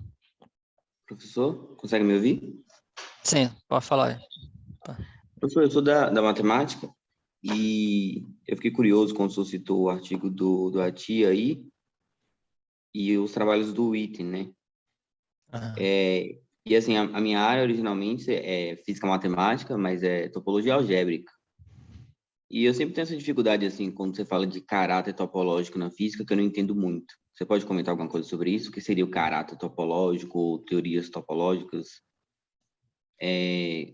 Ou se o senhor conseguiria indicar alguma coisa, tentativa de acompanhar os trabalhos do Witten, por exemplo, algum tipo de leitura, algum livro, etc. A questão bom, você é um matemático, né? O trabalho, a topologia em si é você olhar um certo objeto e ver como ele se comporta por deformações contínuas. Agora, você sendo um matemático e vendo o que é esse caráter topológico na física, caráter topológico, às vezes, ele é implementado como algo, por exemplo, uma corrente que é conservada, e essa corrente é conservada por alguma estrutura topológica. É isso que entra na física. Agora, livros do item de topologia, assim, quando eu aprendi topologia na pós-graduação, foi ensinado com o querido professor Sebastião, do CBPF, e ele adotou o livro do Nakahara. Essa é a referência base que eu conheço, mas é uma referência para alguém que é da física querendo aprender topologia. Agora, alguém da matemática querendo ver a física, eu acho que para ter essa conversa, para ter esse diálogo, eu colocaria o Nakahara. Mas aquela referência que eu coloquei na matéria condensada, deixa eu só voltar aqui. Acho que eu passei, né? Essa aqui, né? Gupta e Saxena. Eu gostei muito da discussão que ele coloca o papel da topologia. E aí eu acredito que, embora você seja da matemática, vai trazer discussões de como a topologia aparece na matéria condensada. Tem discussões, mas o que eu vejo, como se fala, caráter topológico é alguma coisa que é conservada, uma corrente, uma carga, e essa conservação ela é explicada pela topologia do campo. Como que o campo se comporta sobre essas deformações. Mas do trabalho do item, assim, dizer uma referência específica, eu primeiro falo, olha, dê uma olhada no livro do Nakahara, que é o que eu conheci, é o que eu sei de topologia. Talvez eu acho que o livro do Fel Saga chega a tocar um pouco no ponto, que ele fala de geometria e topologia, mas assim, tudo aqui é visão de um físico, né? Alguém que abordou topologia, pelo menos da minha maneira, já mirando para alguma aplicação em física. Tente dar uma olhada nesses dois livros, daí se não houver, eu posso pesquisar outras referências aí, que seja algo para alguém que é um matemático. Léo, posso fazer Eu um acho comentário que nisso? É o sim, Felipe. é um matemático falando também, né? Não, não, Pode. não é justo, né? Esse matemático foi no passado, né? Seu diploma mais mentiroso que já foi entregue. Cara, um comentário sobre a sua pergunta, mas não vou te dar as referências porque eu não sei, né? Quando o pessoal na física fala em topologia, o pessoal na matemática, quando fala em topologia básica, pensa no curso do Mancris, por exemplo, né? Point Set Topology. No geral, quando o pessoal da física fala em topologia, eles não estão querendo dizer topologia no sentido de você estar com uma estrutura topológica fundamental, onde você não precisa sequer de uma métrica, né, de um espaço métrico, ou qualquer coisa do gênero. O pessoal costuma falar topologia mais no sentido que está na Carrara mesmo. Então, estão falando, por exemplo, de fenômenos que não dependem, né, fenômenos de borda, por exemplo, ou que envolvem, como o Léo falou, uma corrente que é conservada, mas não conservada como uma corrente de Noether, né, a partir de uma simetria, conservada trivialmente, digamos assim, onde você pode extrair informação, por exemplo, da física da borda com a conservação dessa corrente. Ou então o pessoal está falando na linha do que tem no Nakahara, por exemplo, e que eu vou comentar, e que acaba estando por trás da discussão de monopolo, em questões de homotopia, né, de você ter um espaço no qual, se você pegar um laço, por exemplo, você pode deformar ele num ponto ou não pode, né? Tem algum buraco no seu espaço, coisas desse gênero. Lá na parte de comentários, indicaram o livro do John Baez, que tem de tudo, tem geometria, tem fibrados, tem um pouco de topologia, teorias de gauge de forma geral. Talvez te sirva, não sei se é o que você busca. Mas assim, na linha do item eu não faço a menor ideia, então eu não tenho nenhuma referência para te dar. Mas assim, minha opinião é essa, né? Quando eu ouvi a primeira vez essa questão de falar de topologia, eu pensei que era uma coisa, quando eu me deparei eu vi que era outra. Talvez seja essa a tua questão, né? Enfim, é isso que eu queria comentar. Como eu disse, é um matemático, né? Perguntando e a gente é um físico, mas podemos Pois pesquisar, é. sim. Mas, Não, assim, o obrigado. máximo que eu tentei atacar foi isso, né? Que eu encontrei que aparece o monopolo magnético em física e matemática são essas três aí. Mas pode ser que tenha alguma coisa, como eu disse, essa é uma tentativa de ajudar alguém a ter um gás inicial, né? Mas se eu falhei em algum momento, por favor, me envie um e-mail e eu posso ainda atualizar os slides e quando eu colocar no site da escola, vai com a atualização e a melhoria de vocês. Tá, eu Ah, agradeço os comentários, professor. Na verdade, foram ah. muito válidos. E é isso mesmo que eu queria saber, assim, alguém indicou, eu acho, nos comentários do livro do Bayes, como outro professor falou, eu acho, colega, não sei. E é um livro de física, na verdade, né? Então, ele vai direto para a parte da física, então ele fala dos campos, mas, assim, não para falar de variedades para não perder tempo, assim. A pergunta que eu queria era justamente essa, assim, que nos artigos do item ele faz uma ponte, né, entre matemática e física, ora abrindo caminhos na física, né, pela matemática, e o inverso também. Ele usa a física para poder ter insights na matemática. E aí, assim, eu sou da física matemática, mas mais para a área da matemática mesmo, não da física. E a dificuldade que eu tenho é essa. Quando você fala de topologia algébrica, de deformação, etc., é, eu entendo. Aí eu queria saber se tinha alguma conexão mais óbvia, né, da topologia algébrica com a questão do monopolo magnético, né? Você citou o artigo do Attia, mas, assim, o artigo não, o livro. As coisas do Attia, em geral, são muito difíceis, assim, então, por isso que eu perguntei. Mas, Que é totalmente realmente válido. difícil, né? Aí já extrapola até o meu nível de conhecimento. Mas o que eu lembro, eu acho que o livro do Felsager, ele chega a tocar na discussão de variedades. E ele é um livro que toca com monopólios.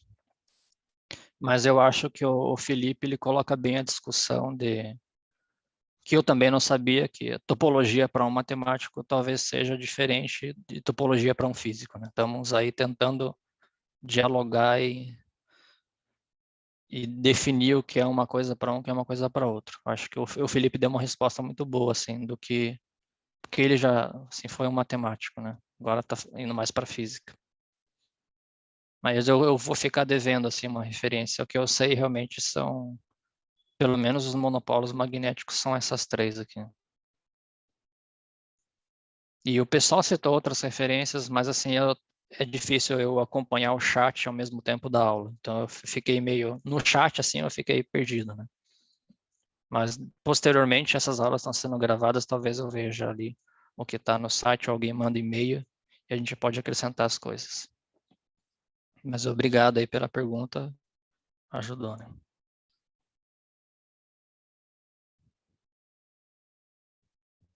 Alguma coisa aí? Tem uma aqui no QIA, mas o Natan preferiu não entrar em áudio para fazer a pergunta. Assim, Donatana, você poderia comentar um pouco mais sobre a relação entre spin e monopólios magnéticos, quais os problemas e questões envolvendo esse tópico? Bom, isso é interessante porque vamos colocar assim, o spin e o monopólio magnético. A maneira como o Dirac aqui colocou, o monopólio magnético ele aparece como uma carga pontiforme, ou seja, sem estrutura. E ao decorrer, como a evolução da teoria de campos, você vai substituindo o conceito de partícula por um conceito de campo, onde a excitação do campo é visto como a partícula. Em campos, você começa a aparecer da outras estruturas. Tem campo de spin 0, campo de spin meio, campo de spin 1, e aí aparece soluções de monopólios com estrutura de spin não trivial. Não é o que eu fiz na aula número 2, mas quando você envolve, por exemplo, quem já ouviu falar de campos de gauge não abelianos, quando você tem um grupo uma estrutura de grupo mais complexa, envolvendo matrizes, essas coisas, você poderia introduzir campos de spin 1, por exemplo, e falar de monopólio com spin 1. Isso é feito em maiores detalhes, eu não discuti assim de maneira didática aqui, Mas naquelas referências, teorias de gauge e monopólios magnéticos, sim, você vai encontrar soluções em que aparece um monopólio magnético com um spin não trivial. Ou seja, por exemplo, com um spin 1. Essa fica, por exemplo, aqui, né? Nessas 4 referências a gente vai encontrar monopólios magnéticos e com spin não trivial, ou seja, com uma estrutura interna. E acredito também que o Felipe vai talvez discutir alguma coisinha disso. Mas obrigado aí pela discussão. Como disse, a aula 2 tratou de uma estrutura muito simples, e a aula 3, o meu esforço foi, nesses últimos meses que eu li de bastante material, tentar dar um gás inicial para uma pessoa. Olha, de várias direções, o que você pode tomar, né? Independente se você é aluno de graduação, no nível introdutório, ou alguém que está na pós-graduação. Ou seja, o mapa da mina está aí, né? Agora é cada um escavar que tá aí. Um gás inicial foi dado, né? Fica para cada um aí, agora já sabe. Não esqueçam disso também, né? Dessas revistas aqui são importantes. Eu acho que é importante vocês saberem dessas coisas. Não esquecer delas, né? Ou avisar os seus estudantes, né, do ensino médio que tem coisas aí que são acessíveis para eles. Vamos mandar aí, pessoal. Ainda temos um tempinho ainda, se quiser. Veja aí, Paulo. Se pareceu mais coisas aí. Por enquanto, nada. Bom, deixa eu fazer um comentário, então, aproveitar que ninguém está perguntando. Galera, esses slides do Léo, né, é para todo mundo guardar aí bem guardadinho, inclusive eu, tá bem guardadinho aqui, porque é o caminho das pedras, né? Se ele tivesse me passado, se eu tivesse visto isso alguns meses atrás, eu teria deixado de ganhar alguns cabelos brancos, porque a gente que está entrando às vezes na área não conhece nada, então fica difícil julgar o que é um bom material, o que não é, né? Às vezes a gente pode olhar o material, a gente não sabe se a gente só não é inteligente o suficiente para entender ou se o material não explica direito. Ele fez uma excelente seleção aí. O Léo fala que a gente não tá recrutando, né? Mas ele não tá, né? Eu tô, galera. Entrar de cabeça aí em Monopólio é um assunto interessante. Aproveitem aí o caminho das pedras que o Léo passou. Exatamente. Acho que a palavra é compartilhar o conhecimento, né? E daí, independente se você é alguém da matéria condensada, se é da física, matemática, se você está interessado no assunto, está aí. A gente não recruta, apenas dá as informações para vocês. Acho que essa é a filosofia. E agora, como disse, na próxima aula vai entrar o Felipe, alguém que está pesquisando monopólios magnéticos, um especialista, né? E vai trazer novidades aí dos monopólios eletofracos. Só acho que tem mais uma pergunta aqui no QA, né? Deixa eu ver.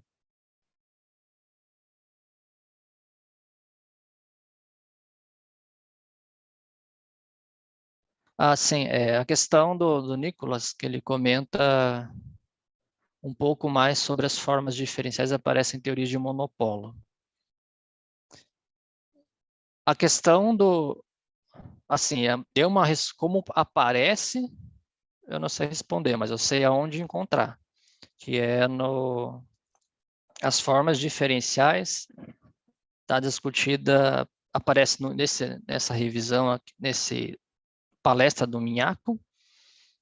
Ele comenta que se você, por exemplo, é uma pergunta técnica, você pode escrever as equações de Maxwell numa linguagem de formas diferenciais. Uma linguagem muito simples. E aparece aquele operador D e D quadrado igual a zero. E aí fica a discussão será que você precisa introduzir o monopólio magnético ou não? E essa pergunta, ela está muito bem respondida nesse artigo aqui do Minhaco. Ele justamente fala da linguagem técnica de formas diferenciais e discutindo se é necessário você pegar a dualidade, estender a dualidade e ter monopólio. mas isso em linguagem de formas diferenciais. Nessa referência vai discutir em maiores detalhes isso. E a outra referência, que eu também acho é o livro do Felsager. O livro do Felsager, ele começa, como disse, é nível graduação, primeiro é parte de graduação, mas rapidamente ele decola e ele vai parar em variedades e formas diferenciais e revê o eletromagnetismo nesse contexto. Daí os monopolos magnéticos são rediscutidos nessa linguagem mais técnica, assim, né? A resposta, assim, eu não dou, mas eu dou a direção onde eu acho que deve ter a solução, que é essas duas referências, do Minhaco e o livro do Felsager. Mas obrigado aí pela discussão. Espero que você encontre a solução, né? É uma discussão muito mais complexa, né? De você introduzir formas diferenciais em conexão com monopolos. Não sei, eu acho que eu vi alguém levantando a mão aí. Alô, Léo, tá ouvindo? Sim, tô ouvindo, mas não sei quem é, não apareceu aqui. Job aqui do Ceará. Ah, sim, é o Job, tudo bem. Teve um Beleza. tempinho no CBPF, né? Isso. Não, uma pergunta bem simples, na verdade, do ponto de vista de busca de referências, né? Tu sabe se tem alguma coisa que aponte para busca de monopólio efetivo, do ponto de vista experimental mesmo, né? Busca de monopólio efetivo em teoria de supercondutor, que eu vi que você comentou lá por conta do Proca, nem na verdade a massa na teoria de supercondutor usual, se a gente for olhar por Ginzburg-Landau, né? A massa do fóton ela é dada lá pela interação do par de Cooper, né? Do Φ e do Φ star, né? Aí essa interação do Φ com Φ star com o campo gauge da massa do fóton. E aí, dentro do ponto de vista do supercondutor, eu pensei que talvez fosse até mais simples de você encontrar monopólio efetivo em teoria de supercondutor do que talvez em gelo de spin ou monopólio fundamental, né? E aí eu queria saber se tu tem alguma noção se rola trabalho da linha experimental em supercondutor para a busca de monopólio.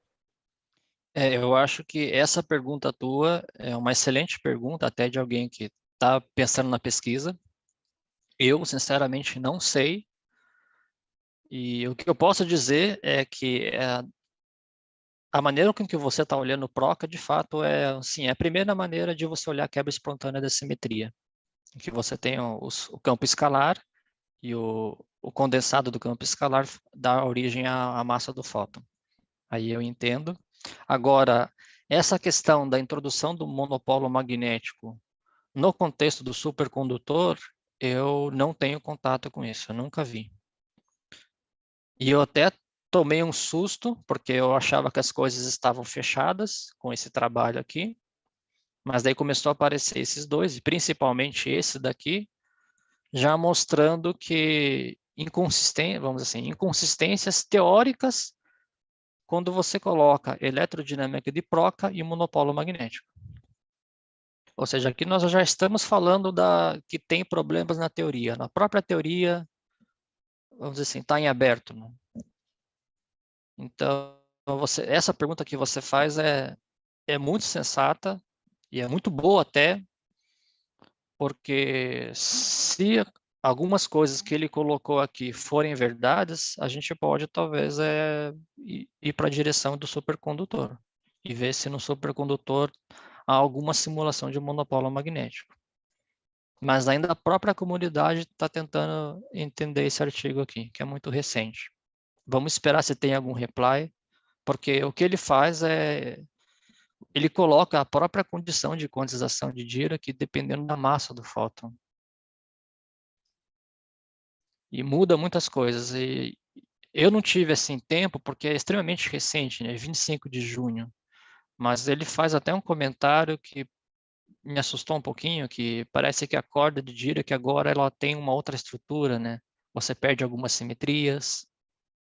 Só o fato de você colocar massa, né? Você botou massa no fóton, essa discussão, fóton massivo, monopólio magnético e condição de quantização de Dirac passa a ser uma coisa não trivial no contexto da eletrodinâmica de Proca. Não trivial na teoria. Mas eu acredito que se tiver resultados, podemos migrar para o experimento. E eu não conheço nada ainda. O conhecimento que eu tenho aqui é da teoria mesmo.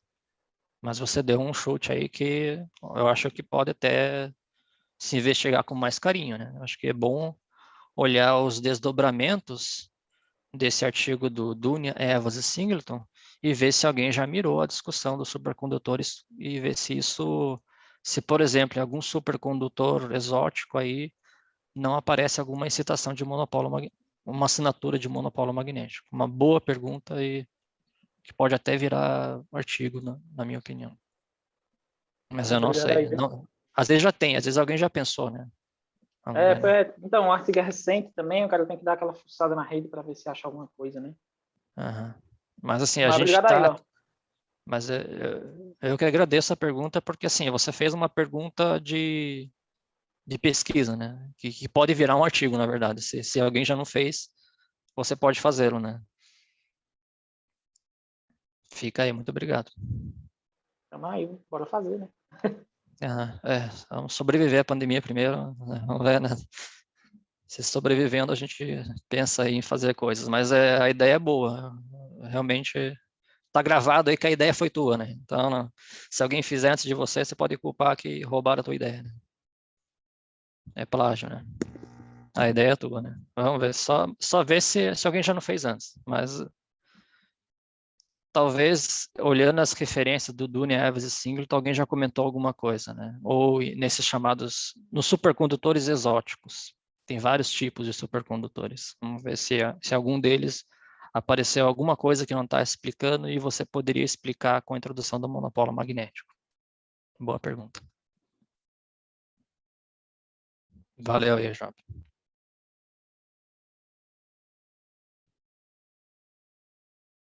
Mais alguém aí?